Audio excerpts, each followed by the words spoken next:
This is bro. I couldn't. Is this gonna be a fight club? I know it's fight class.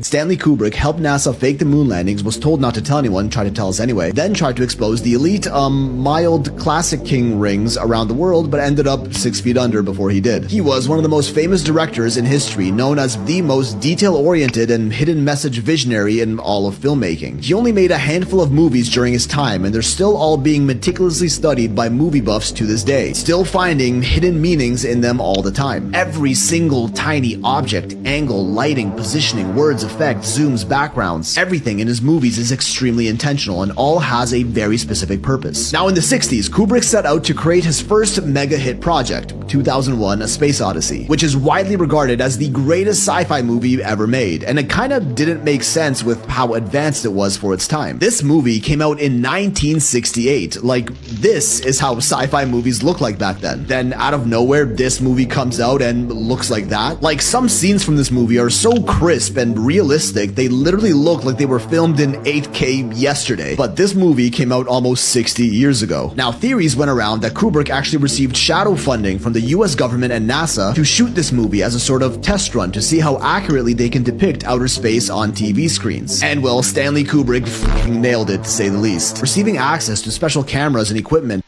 I remember there was this one, and he like studied the difference between Space Odyssey and the moon. They were both around the same time period, or around the same time, where it was 1969 was the actual moon.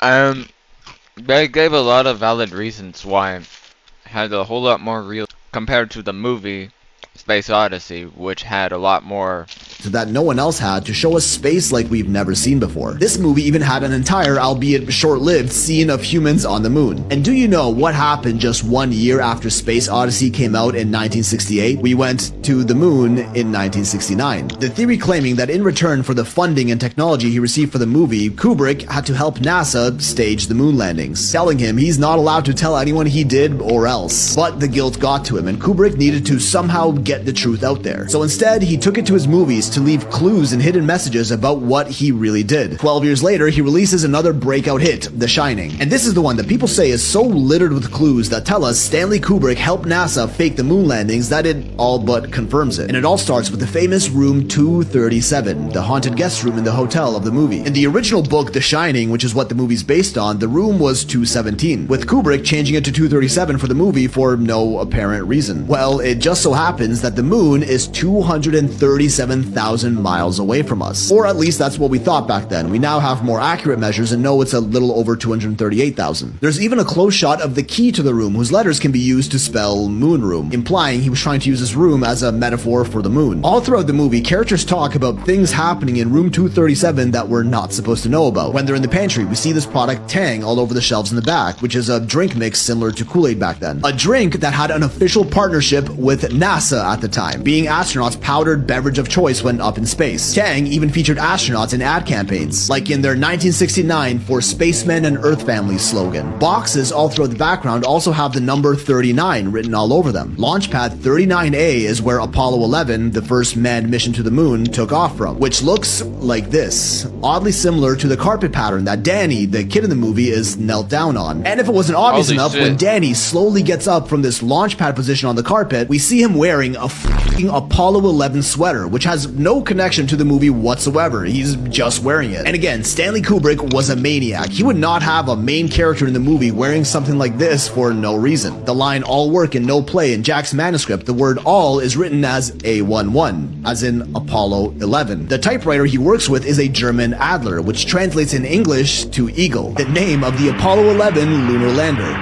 And the famous ghost twins in the movie allegedly represent the two failed Gemini missions that preceded Apollo. Then there's just the name of the movie itself, 2001, a year where a lot of stuff went down. But hey, I get it. To the average moviegoer, myself included, these hints and hidden messages just seem like absolutely insane reaches. But the mind of a visionary director is just different. Their attention to detail is everything, and they do want viewers meticulously reading into their art. That's part of film. Which leads us to this picture of Stanley Kubrick walking around the set of 2001: A Space Odyssey, and in the background we see Jolly West, a psychiatric consultant for the CIA back in the 50s and 60s, most notably involved with MK Ultra, where he led government-funded experiments on brainwashing, hypnosis, coercive persuasion, and dosing unsuspecting victims with LSD. Hold up, why is a CIA-funded psychiatrist whose work focused on brainwashing victims on the set of 2001? Well, 3 years after the release of Space Odyssey, Kubrick comes out with Clockwork Orange, which was pretty much a full-blown expose into the CIA's mind control techniques used in MK Ultra, which was classified back then. Stanley Kubrick was flying pretty close to the sun, and we all know what happens to people like that. But then came the final blow, Kubrick's ultimate reveal to the world that got cut out of his final movie ever,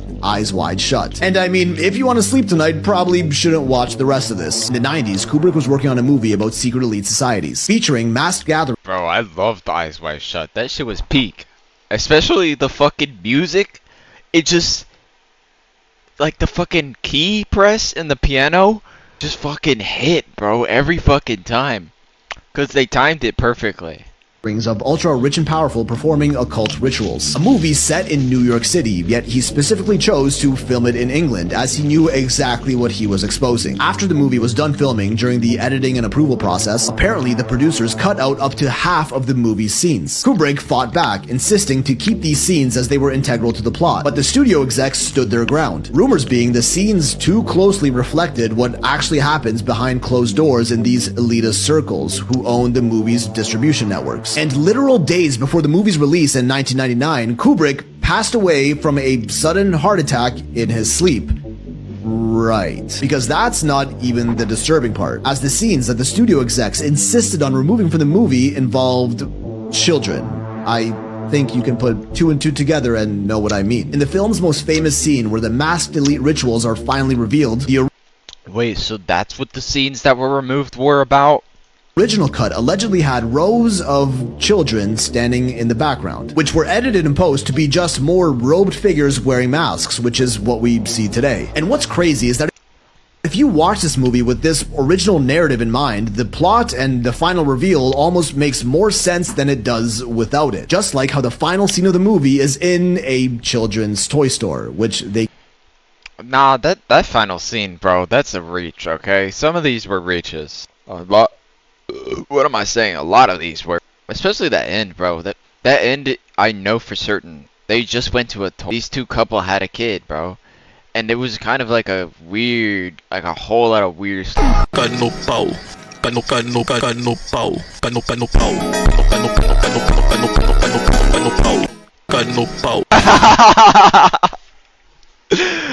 I haven't heard that meme in years.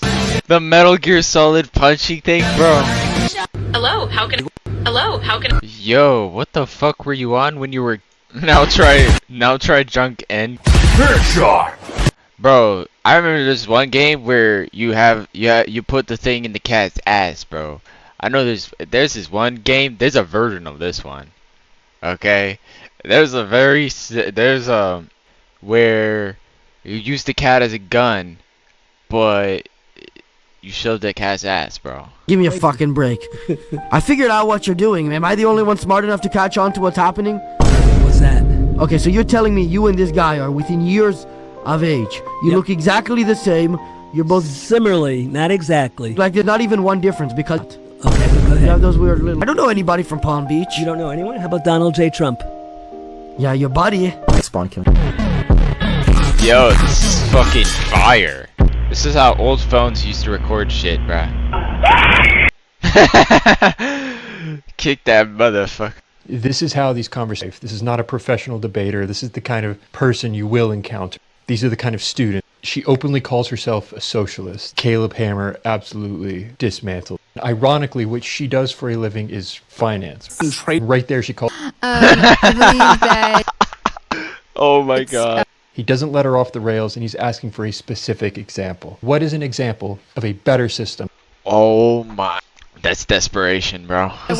When Caleb gets specific, it falls apart. She doesn't know what hit her. It's as though she's never been asked this before. She probably hasn't been asked. It sounds like she has been watching Hassan Piker and is just going with his... All she can do is claim capitalism prioritizes profit. When they describe, all they really mean is more government-funded programs. Caleb points out all those government programs are made possible because they exist in a capitalist framework.